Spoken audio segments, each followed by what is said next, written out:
اس کے بعد جو آیت نمبر 97 سے آیت نمبر 100 تک آنے والی ہیں، ان کا پس منظر یہ ہے کہ شروع میں نبی کریم صلی اللہ علیہ وسلم اور صحابہ کرام مکہ مکرمہ میں تھے، اور 13 سال انہوں نے اس حالت میں گزارے کہ ان کو کفار کی طرف سے بڑی اذیتوں کا نشانہ بنایا گیا۔ پھر اللہ تبارک و تعالیٰ نے ہجرت کی اجازت دی، اور اللہ تعالیٰ نے مدینہ منورہ کے صحابہ کرام کو یہ شرف بخشا کہ وہ نبی کریم صلی اللہ علیہ وسلم کی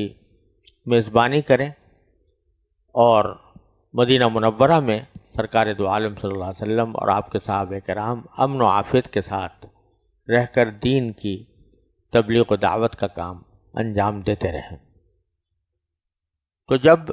مدینہ منورہ میں ایک استقرار کی صورت پیدا ہو گئی، تو اب جو لوگ مکہ مکرمہ میں رہ رہے تھے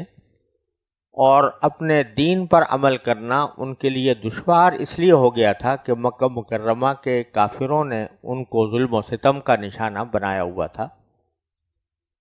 تو ان کو یہ حکم دیا گیا کہ اب وہ مکہ مکرمہ سے ہجرت کر کے مدینہ منورہ آ جائیں، تاکہ وہاں امن اور عافیت کے ساتھ اپنے دین کے اوپر عمل پیرا ہو سکے۔ یہ حکم آیا تو مسلمان جو مکہ مکرمہ مقیم تھے ان پر ہجرت کرنا اور مدینہ منورہ جانا فرض ہو گیا، بلکہ جیسا کہ پچھلی آیتوں میں گزرا ہے، ایک طرح سے وہ ایمان کی علامت بن گیا کہ وہ اپنے دین کو بچانے کی خاطر اپنے وطن کو چھوڑیں اور مدینہ منورہ ہجرت کر کے وہاں آباد ہو۔ اور یہ حکم فتح مکہ تک جاری رہا، یعنی جب تک مکہ مکرمہ رسول کریم صلی اللہ علیہ وسلم نے فتح نہیں کیا، اس وقت تک وہاں کے مسلمانوں کو یہ حکم تھا کہ وہ ہجرت کریں۔ البتہ ایسے لوگ جو کسی وجہ سے معذور ہوں اور وہ ہجرت اپنے ذاتی اعذار کی بنا پر نہ کر سکیں، کمزور ہیں، بیمار ہیں، یا کوئی اور عذر ان کو لاحق ہے جس کی وجہ سے وہ اپنا وطن نہیں چھوڑ سکتے، تو وہ اس حکم سے مستثنیٰ تھے۔ اور جو لوگ بغیر کسی عذر کے ہجرت نہ کریں ان پر اللہ تبارک و تعالی نے ناگواری کا اظہار فرمایا، اور جو اللہ تعالیٰ کے حکم پر عمل کر کے ہجرت کر لیں ان کی فضیلت بیان فرمائی۔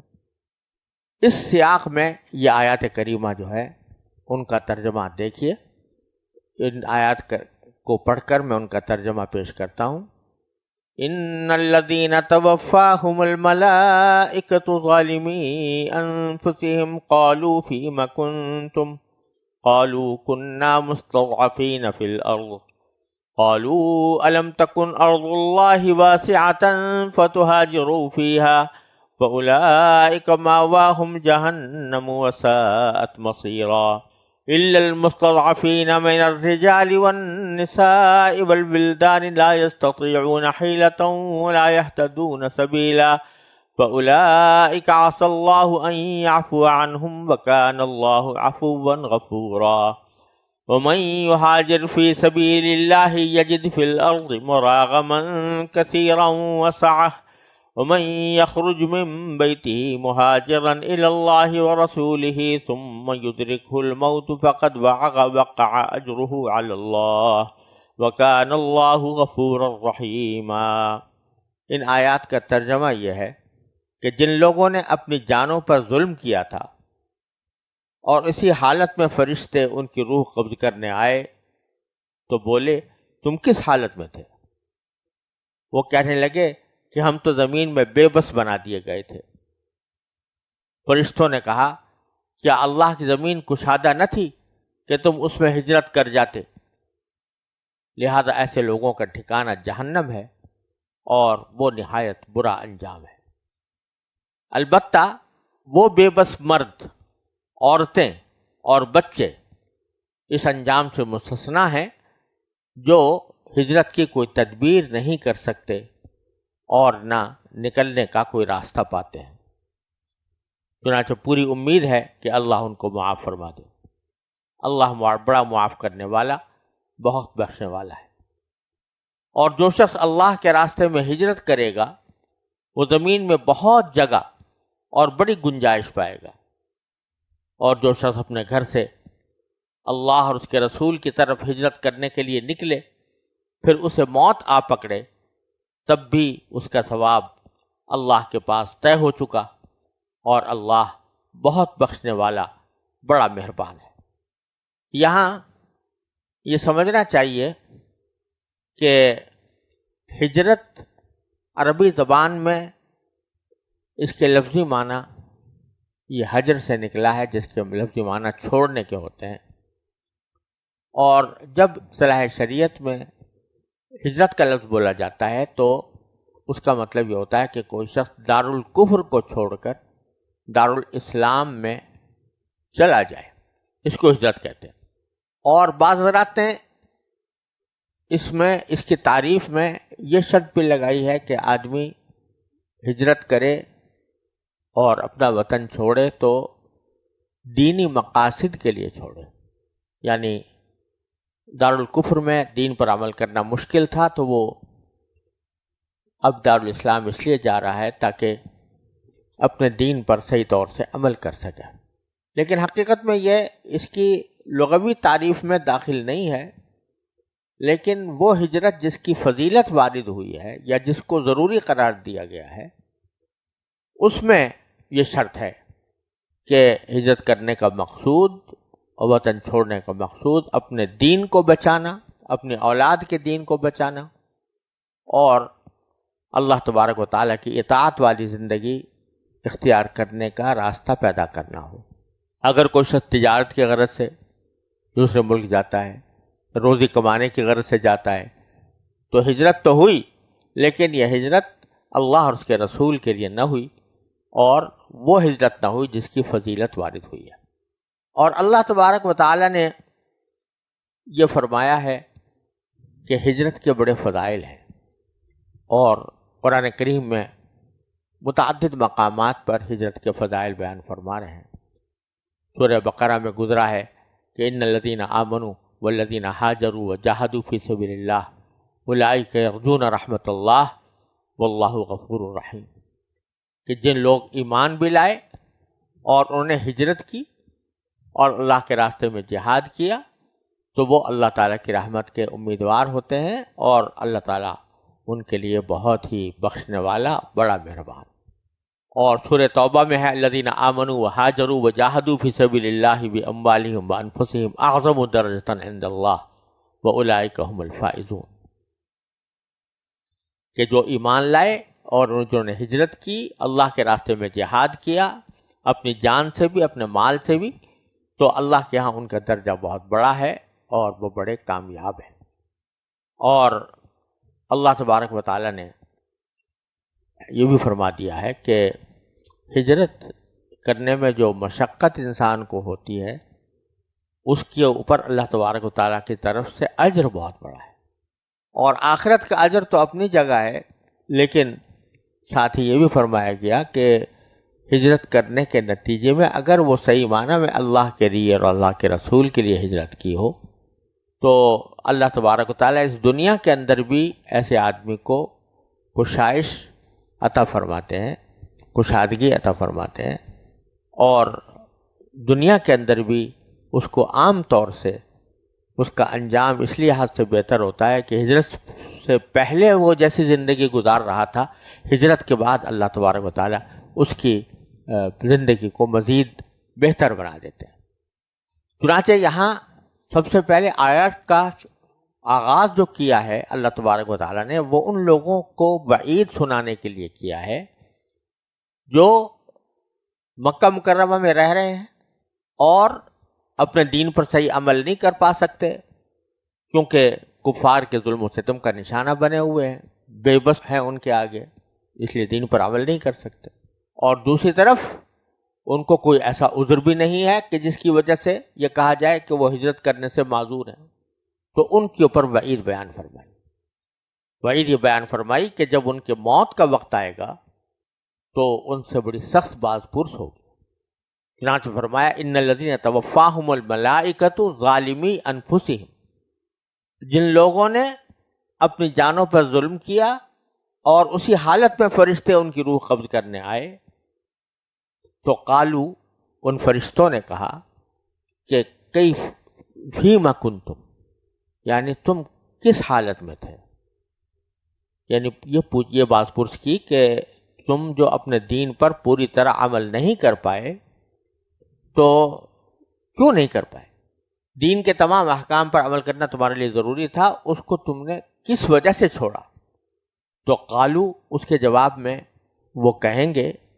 کہ کننا مستضعفین فی الارض، ہم تو زمین میں بے بس بنا دیے گئے تھے، یعنی کفار نے ہمیں اپنے دین پر عمل کرنے سے روکا ہوا تھا، اگر کرتے تھے تو ہمیں وہ اذیتوں کا نشانہ بناتے تھے، تکلیفیں پہنچاتے تھے۔ قالو، اس کے جواب میں فرشتے کہیں گے کہ الم تکن ارض اللہ واسعۃ فتہاجروا فیہا، کیا اللہ کی زمین کشادہ نہیں تھی کہ تم اس میں ہجرت کر جاتے؟ فاولئک مأواہم جہنم، یعنی جب ان کے واسطے یہ راستہ کھلا تھا کہ وہ دارالکفر کو چھوڑ کر دارالاسلام میں جا بستے اور وہاں پر دین پر عمل کرنے کا راستہ نکالتے، تو انہوں نے اس راستے کو اختیار نہیں کیا، تو اولئک مأواہم جہنم، ان کا ٹھکانہ جہنم میں ہوگا، وساءت مصیرا، اور وہ بہت بڑا برا انجام ہے۔ البتہ یہ حکم ان لوگوں کا نہیں ہے جو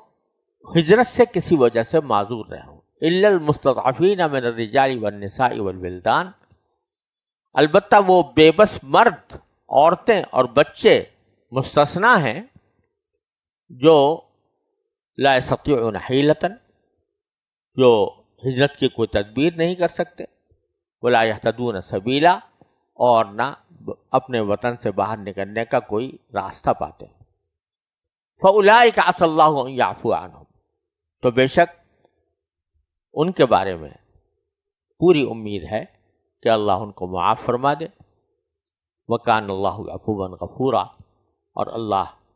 بڑا معاف کرنے والا، بہت بخشنے والا ہے۔ یہ اللہ تبارک و تعالیٰ کی ایک تعبیر ہے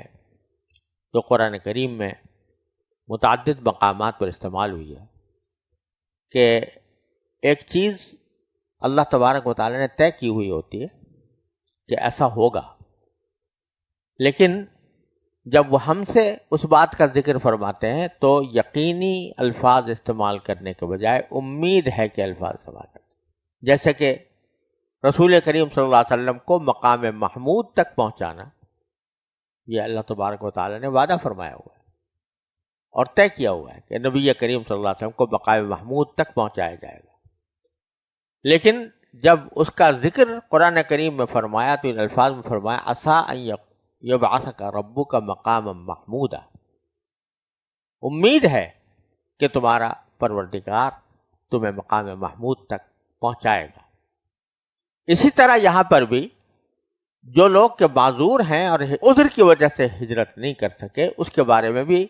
امید ہے کہ لفظ استعمال کیا، فاولئک عسى اللہ ان یعفو عنہم، پوری امید ہے کہ اللہ ان کو معاف فرما دے، لیکن مطلب یہی ہے کہ انشاءاللہ اللہ تبارک و تعالیٰ ان کو معاف فرمائیں گے، وَكَانَ اللَّهُ عَفُوًا غَفُورًا۔ پھر آگے وہ بشارت بھی دی گئی ہے کہ وَمَن يَخْرُجْ مِن بَيْتِهِ، جو شخص اپنے گھر سے نکلے مہاجراً الی اللہ ورسولہ، اللہ اس کے رسول کی طرف ہجرت کرنے کی غرض سے، ثم یدرکہ الموت، پھر اس کو موت آ پکڑے، فقد وقع اجرہ علی اللہ، تو تب بھی اس کا ثواب اللہ کے پاس طے ہو چکا ہے، وکان اللہ غفورا رحیما، اور اللہ تعالیٰ بہت بخشنے والا، بڑا رحم کرنے والا ہے۔ ایک واقعہ بھی روایات میں آتا ہے کہ حضرت خالد بن حزام رضی اللہ تعالیٰ عنہ جب حبشہ کی طرف ہجرت کر رہے تھے اور اس کی غرض سے مکہ مکرمہ سے ہجرت کی نیت سے نکلے تھے، تو راستے میں ان کو سانپ نے کاٹ لیا تھا، جس سے ان کی وہیں پر موت واقع ہو گئی۔ تو اس آیت کریمہ میں ایسے لوگوں کی یہ فضیلت بیان فرمائی گئی ہے کہ چونکہ وہ اللہ تعالیٰ کی خاطر اپنے وطن سے نکل چکے تھے، بعد میں موت واقع ہوئی، تو اس لیے ان کا جو ہجرت کا ثواب ہے اللہ تبارک و تعالیٰ عطا فرمائیں گے، کیونکہ اللہ تعالیٰ بڑے بخشنے والے اور بہت رحم کرنے والے ہیں۔ یہاں یہ سمجھ لینا چاہیے کہ شروع میں فتح مکہ تک نبی کریم صلی اللہ علیہ وسلم کے ہجرت فرمانے سے لے کر فتح مکہ تک ہجرت کرنا مکہ کے مسلمانوں کے اوپر فرض رہا، اور جب مکہ مکرمہ فتح ہو گیا تو آپ نے فرمایا لا ہجرت بعد الفتح، اب فتح مکہ کے بعد ہجرت کرنا فرض نہیں۔ لیکن یہ فرض نہ ہونا اسی وقت ہے جب کہ کوئی شخص کسی ایسی جگہ پر رہ رہا ہو کہ جہاں اپنے دین پر آزادی کے ساتھ عمل کر سکتا ہو، کوئی رکاوٹ نہ ہو۔ چنانچہ مکہ مکرمہ فتح ہونے کے بعد ظاہر ہے کہ وہاں مکہ مکرمہ کے رہنے والوں پر کوئی رکاوٹ نہیں تھی۔ تو اسی طرح اگر کوئی شخص ایسی جگہ رہ رہا ہے جہاں وہ اپنے دین پر ٹھیک ٹھیک عمل کر سکتا ہے، اپنے بچوں کی، اپنے اولاد کی حفاظت بھی کر سکتا ہے، تو اس کے ذمہ ہجرت فرض نہیں ہے۔ لیکن اگر کوئی شخص کسی ایسی جگہ رہتا ہے جہاں وہ اپنے دین کی حفاظت نہیں کر سکتا، یعنی دین پر پوری طرح عمل نہیں کر سکتا، یا خود تو عمل کرنے کے لائق ہے لیکن اپنی اولاد کو نہیں بچا سکتا، اور اولاد کو کے بارے میں غالب گمان یہ ہے کہ وہ اس جگہ پر رہتے ہوئے دین سے بیدار ہو جائے گی یا دین سے دور ہو جائے گی، تو ایسے آدمی کے اوپر بھی ہجرت کرنا فرض ہے، آج بھی فرض ہے کہ وہ ایسی جگہ سے ہجرت کرے، کسی ایسی جگہ پر جہاں